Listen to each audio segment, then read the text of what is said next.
دیکھیں یہ تو اس میں کوئی شک نہیں ہونا چاہیے کہ کوئی بھی لیڈر چاہے جس قسم کا بھی لیڈر ہو وہ لوگوں کے اندر اشتعال انگیزی پاکستان کے قانون کے مطابق پیدا نہیں کر سکتا۔ اشتعال انگیزی کیا ہے؟ اشتعال انگیزی یہ ہے کہ آپ جا کے ملک کی جو پراپرٹی ہے اس کی توڑ پھوڑ کریں، جس طرح ہم نے 9 مئی کے معاملے میں دیکھا، یہ جو آرمی ہاؤس کے اوپر اٹیک تھا۔ حکومت کی جو تمام کی تمام چیزیں ہیں وہ ملک کے تمام افراد کی پراپرٹی ہے، کسی کو حق نہیں پہنچتا کہ وہ جا کے کسی اور کی پراپرٹی کے اوپر حملہ کرے۔ اور اس وجہ سے اگر کسی قسم کی بات بھی ایسی کی جاتی ہے کہ اگر میں یہ کہوں کہ آپ کی پراپرٹی کے اوپر حملہ کیا جائے، وہ بھی غیر قانونی ہے۔ اسی طرح جو حکومت کی پراپرٹی ہے وہ بھی آپ کی پراپرٹی ہے۔ دنیا کا کوئی بھی قانون یہ اجازت نہیں دیتا کہ آپ حکومتی پراپرٹی کی توڑ پھوڑ کریں۔ بہت کم معاملات ہیں ایسے جو کہ فوجی عدالتوں میں جاتے ہیں۔ فوجی عدالتوں میں کون سے معاملات جاتے ہیں؟ وہ ہوتے ہیں جو کہ ملک کے دفاع سے ریلیٹڈ ہوتے ہیں۔ آرمی ایکٹ 1952 آیا تو اس کے اندر ایک سیکشن 2D ڈالا گیا۔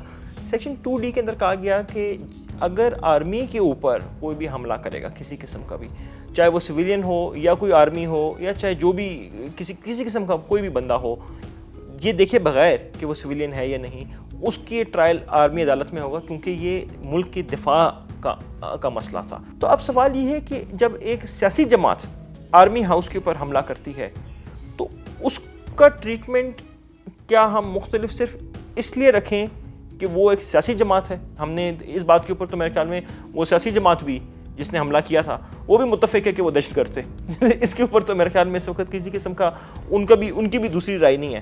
تو اگر وہ دہشت گردی کر رہے ہیں ایک فوجی ادارے پہ حملہ کر کے، تو پھر ایک سیاسی جماعت جب کرتی ہے تو اس کو ہم دہشت گردی تصور کیوں نہ کریں؟ تو اسی وجہ سے سپریم کورٹ نے ابھی تک اس معاملے کے اوپر فیصلہ نہیں دیا۔ ایک بہت ہی اہم فیصلہ ہوگا جب بھی سپریم کورٹ دے گی۔ میرا اپنا یہی ماننا ہے کہ ان کا فوجی عدالتوں میں ہونا چاہیے، کیونکہ ہم نے جب یہ پہلے دیکھا کہ جب دہشت گردوں نے حملے کیے، اسی طرح کے حملے جب پہلے کیے تو ان کا فوجی عدالتوں میں ہوا، تو اس بار ہم مختلف کیوں بنائیں؟ آرمی ایکٹ جورسڈکشن دیتی ہے کسی بھی ملٹری ٹرائل کا جو کہ کنٹونمنٹ کے اندر ہو رہا ہو۔ یہ تمام کا تمام کنٹونمنٹ کے اندر ہوا۔ کنٹونمنٹ کے اندر ان کے مجسموں کو جلایا گیا، تنصیبات کو جلایا گیا، مختلف ان کی وردیوں کو جلایا گیا۔ یہ تمام کے تمام ایسے آفنسز ہیں جن کے اوپر ہم نے پہلے دیکھا ہے کہ ملٹری ایکٹ اپلائی ہو چکا ہے۔ تو جب ہم اس بار کر رہے ہیں تو میرا سوال یہ ہے کہ ہم اس بار ان کے اوپر ملٹری ایکٹ کیوں نہ اپلائی کریں؟ صرف اس لیے کیونکہ وہ ایک سیاسی جماعت ہے۔ یہ تمام قوانین PTI نے ہی بنائے تھے اور وہی کہتے تھے کہ فوجی عدالتوں میں ٹرائل کیا جائے پیپلز پارٹی اور PML نواز کا، اور انہوں نے ہی سب سے زیادہ فوجی ٹرائل کروائے ہیں اپنے دور کے اندر۔ آج بھی ریکارڈ انہی کا چل رہا ہے۔ اگر تو ان کا ٹرائل فوجی عدالتوں میں نہیں کیا جائے گا تو یہ تو نکل جائیں گے، ان کے تو سویلین ٹرائل ہو جائے گا، مگر پھر سوال آئے گا کہ وہ جو تمام دہشت گرد ہیں جو کہ وزیر آباد میں فوجی عملوں کے اوپر حملے کرتے ہیں، جو کہ سویلین ایریاز میں ہی کرتے ہیں، وہ ان کو بھی کیا آپ نکالیں گے پھر فوجی عدالتوں سے؟